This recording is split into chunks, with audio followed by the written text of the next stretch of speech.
Welcome to Revenue Climber Live with your host, Larry Call, and special guest, Sarah Elkins. Sarah, welcome to Revenue Climber Live. I was so impressed with the way you described your life and what you're doing right now and how you've really added a lot to the world for other people. And you've also been successful professionally and built, a really solid company. But of course, it's not always like that at the beginning. Is there a particular time that you'd want to take us back to, a moment of truth, a catalyst event, or something that happened Sure. where you said, okay, I got to change how I'm doing this? Yeah, well, absolutely. And it was a course of about 6 months that things just kind of snowballed into this moment. So I don't believe in light bulb moments. I believe in a dimmer switch. That there are always clues, there are always hints that we ignore. Our subconscious mind picks them up, but our conscious mind just ignores it because it's not convenient or it's uncomfortable or it might change things, and we're afraid of change and we don't like change. So I was working full time in a government agency and also building my business at the same time. And both of our boys were at home, they were in high school. And I hit this point where I was getting ready to go to work and I had this huge heavy bag because it had my home office in it that I was taking to my office at work so that I could work during my lunch period or when I had a break, or, I was going to record a podcast at some point during the day at work. So I was carrying an office around in my bag, and I was so frustrated. And I said to my husband, I can't keep doing this. Either I need to give up Elkins Consulting or I need to leave my job. He said, I hear you. Let's talk about this later. And about a month later, he was offered a promotion and more money. And he said to me, I was going to ask them if I could just drop my hours and keep the same salary. But I realized now is the time. If you're going to do this, now is the time for you to get started.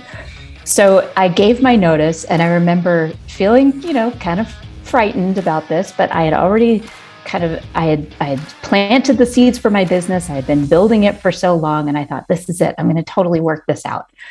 Well, what's the first thing I do for those first 3 months? Nothing.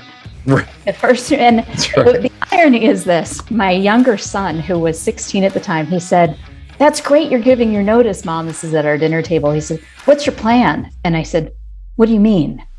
And he said, "Well, how are you going to spend your days? What's your plan?" And I'm like, that's a really good question.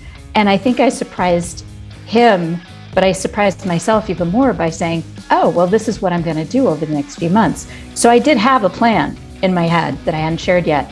But none of that happened because I spent all of my time over the next 3 months doing projects at home and at an investment property that we have that had been sitting on my to-do list for months because I was working full-time and doing my business.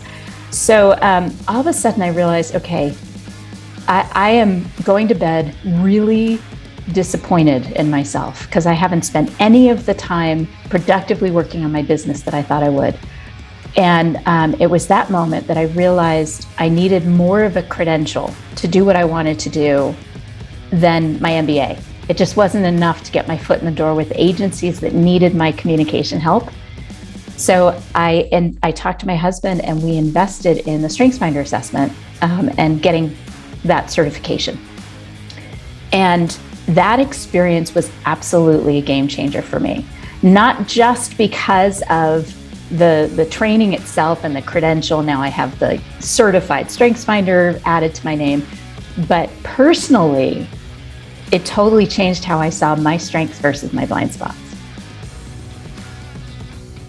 So what you're seeing, at least what I'm hearing, is that it's one thing to make a decision and jump into your dream or move away from something that's painful, that's not working. It sounds like you kind of did both in that moment. But it's another thing to start to get traction. And to get to traction, you needed to know what the strengths were to create a company around. Is that kind of what happened? Like you had to figure out what you're really great at first before you could create a company and a plan? Well, that's very insightful, Larry. It was kind of the opposite, though. I knew what I was good at. That's why I started my business. I knew I was really good at understanding what was stopping people from doing things, but I couldn't turn the table on myself. So I'm really good at creating a safe environment where people feel like they can talk, where they can share ideas, where they can take the next step if they want to do something, get out of their comfort zone. I'm great at getting people out of their comfort zone. What I'm not good at is executing for myself. And when I looked at my StrengthsFinder results, I wasn't surprised to see there are 4 domains: executing, strategic thinking, relationship building, and influencing. And I have 0 talents in the executing domain. Zero. I think it's like number 14 when I finally hit executing domain out of 34. So my first 5 to 10 are all strategic thinking, relationship building, and influencing. And mostly influencing. So that's why I'm so good at influencing others. But getting myself to be accountable has been a problem. So in some ways, it's a good thing because you've got the stuff to really create a really solid market presence and business and get results for people. But on the execution side, obviously, if you can't get the boat out of the harbor, nothing ever happens. So what was that journey like then? So once you realized, I don't know how to execute, I don't have the natural skill set for that, how do you solve that problem? Well, there were 2 things that kind of happened that got me to this point that I highly recommend for others. I hosted a conference called No Longer Virtual in 2018 in Denver, and we're coming up to our 5th event in March of 2022. Didn't have one in 2021 and had one just at the cusp of the meltdown in March of 2020. But in that 2018 event, we did one session on scaling your business, and 2 successful business owners talked about the tools and resources that you need to build your business beyond a one-person entrepreneurial event, right? And I remember thinking that was really cool and appreciating it, but I didn't take any steps to really figure it out for me. And when things started to move forward, but not fast enough for me, and I wasn't doing enough, I felt like I wasn't doing enough to build my business, not enough business development, not enough follow-up. I didn't even have a CRM.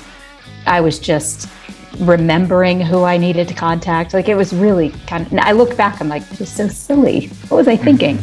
But the fact is, it was going through the StrengthsFinder results and then working with a coaching client that had very similar talents to mine. And I said, do you want to know your blind spots? And he said, yes, that's why I called you. And I said, okay, here are your blind spots. You have no talents in the executing domain. These are the kind of resources you're going to need if you really want to go solo, because he was still working for a company, but he had this idea about his own business. You're telling him this before you'd actually done it yourself. It's absolutely. So it fits perfectly because you have the idea and you're like, oh yeah, that's great. And then you're just still up here kind of like telling other people about it. Yeah, exactly. And he's like, oh my gosh, this is so helpful. This helped me so much. I know what I need to do if I decide to go solo. And it also lets me know that I can't do it by myself because I'm going to need these complementary people or tools to help keep me accountable. And we got off the phone, and I always do a quick write-up for my coaching clients about the session. And I do, this is what I heard from you. Here are some of the strategies we discussed, because it keeps it sustainable and fresh in their minds. I'm writing these things up and I'm like, oh, this is me. I need this. You're writing it to yourself. You're writing your own plan. And I didn't know that, but I did. And shortly after that, I hired a bookkeeper. And I remembered the words from Ben Walker. He's an owner of a multi-million-dollar transcription agency out of Denver. And my brother, Eric Elkins, owns a successful social media firm also in Denver. In their session, they said, you started your business because you're good at A, right? You're really good at this. You know people will pay you for it. If you are doing B, C, and D on top of A, you're leaving money on the table. And I thought, that's it. I need a bookkeeper to keep my QuickBooks. I need a tool to start tracking my customer management. And that's I'm telling you, Larry, as soon as I hired a bookkeeper, my income went up more than enough to cover the cost of that investment. It doesn't seem like a lot. Like for a small business, bookkeeping isn't necessarily the most challenging time. I mean, I usually see it's execution in social media or writing content. People get really stuck there. Like you said, they're not tracking their conversations, so they don't have a real good sense of understanding their customer and who they are. Like there's all those other pieces, a lot of false starts. Why was bookkeeping such a big deal? And then sort of what had to get fixed after bookkeeping? Oh, those are such good questions. And I wish I had asked myself these, a few years ago when I was in the middle of it. Don't we all? Yes. Well, I did hire a great business coach this past year. And one of the things she said gave me some insight about why the bookkeeper mattered to me at that point. And it's because this is something I really didn't like doing. I felt incompetent in bookkeeping. I'd started QuickBooks. I was an S Corp, so I had to keep track of everything. And it was this obstacle.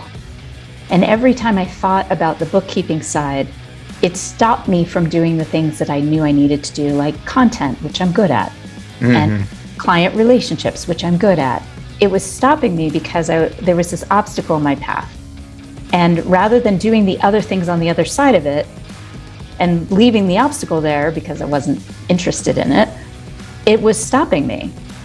And once I had somebody doing that, I was confident that I could do other things. So even though it wasn't really that time consuming necessarily, it was something where there was a sort of a mindset weight. Absolutely. Were you like, it was like you couldn't, you had to fix like the worst thing that in your mind about the business before you could take your strengths and really go with them. Well, absolutely. Well, think about it. When you're taking money in and you're not managing that money and you don't know what taxes you need to pay.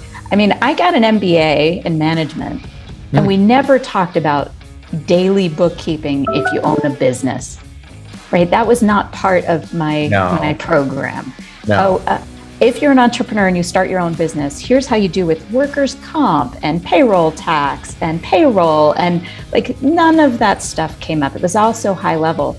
So, and it's not something that I enjoy anyway. I'm not good at it. I'm super detail oriented when I'm creating a program, but once it gets to maintenance mode, it's out of my head.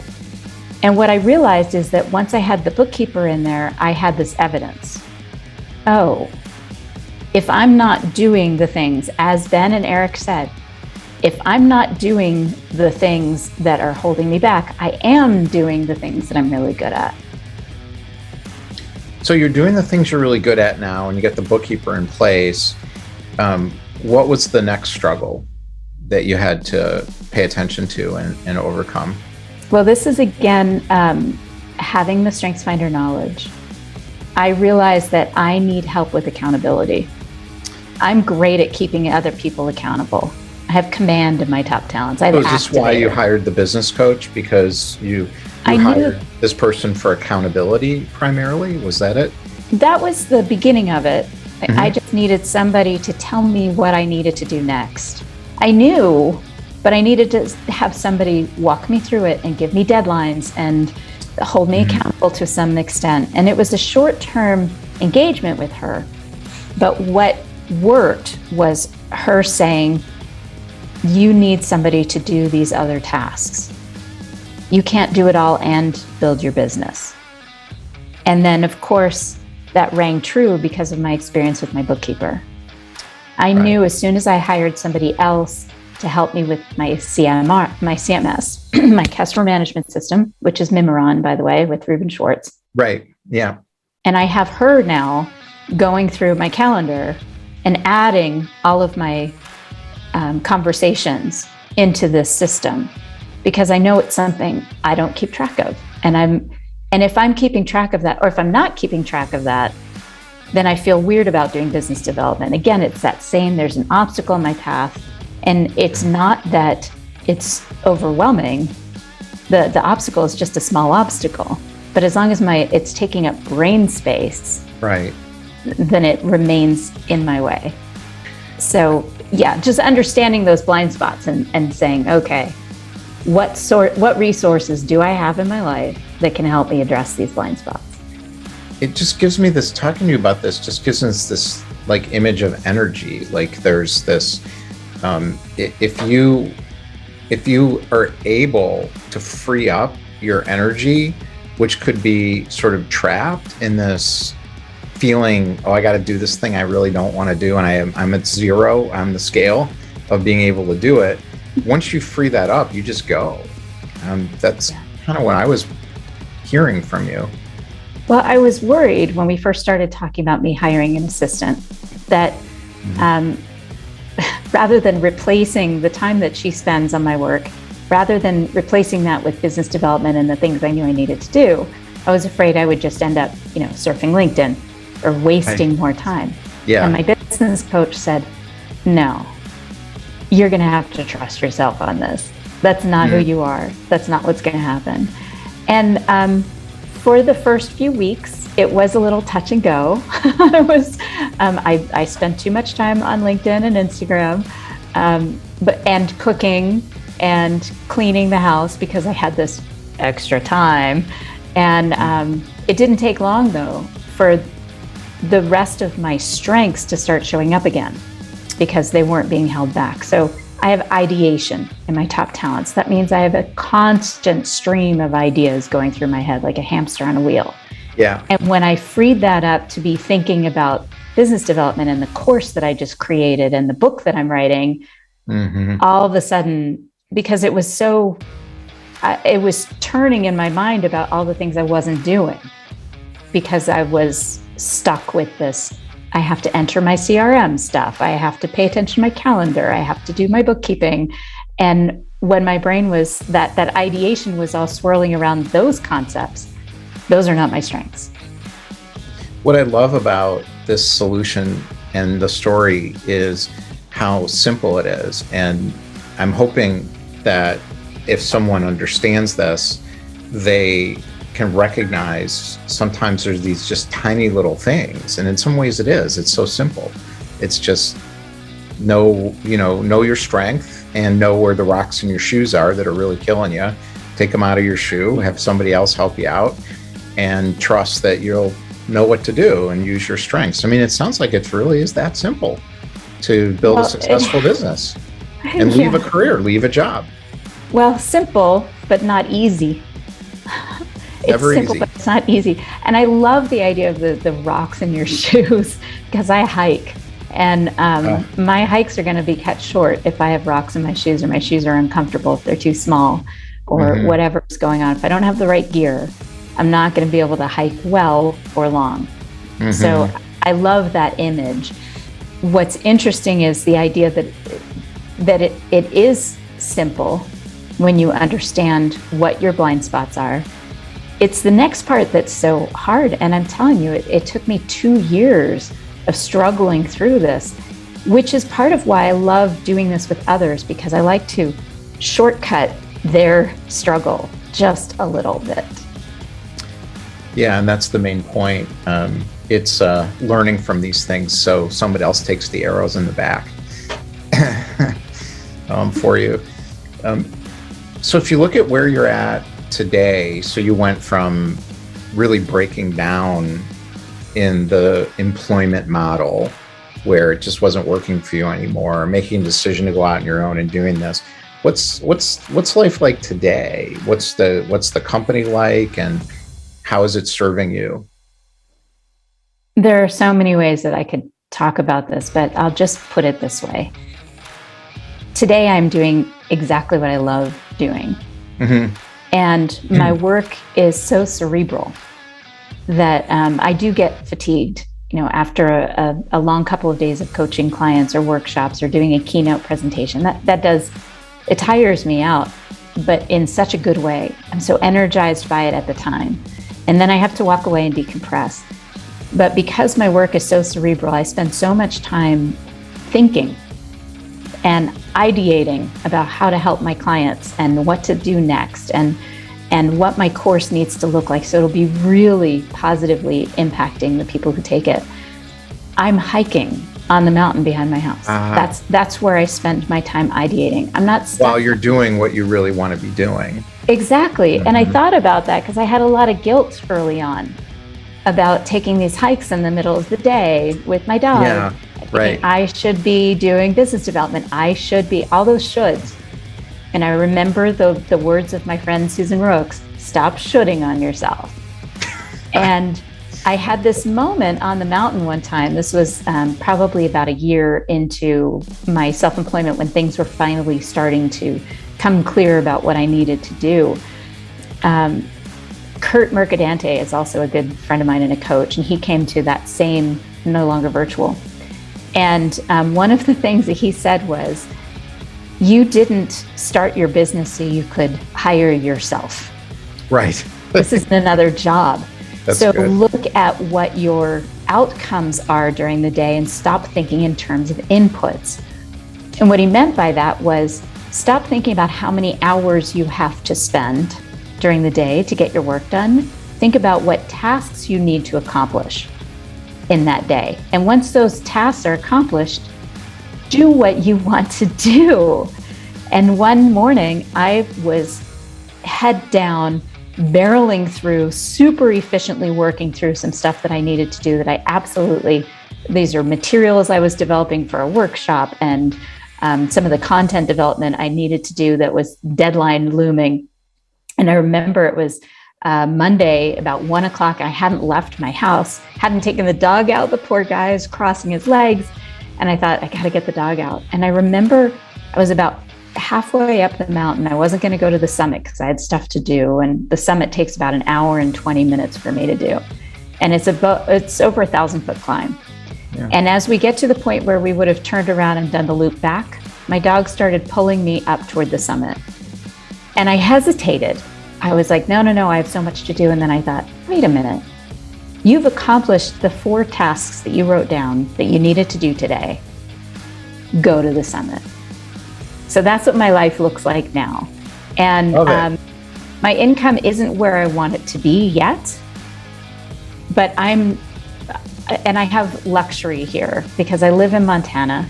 I have this mountain behind my house, and our cost of living is not the same as it would be if I was in DC, where we moved from. And yet I'm living the life that I want to be living every day.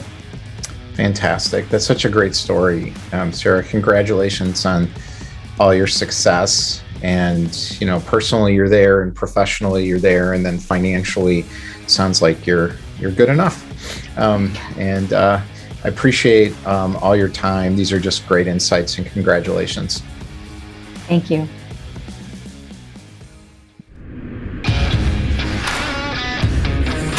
This has been Revenue Climber Live with Larry Call. Thanks for listening.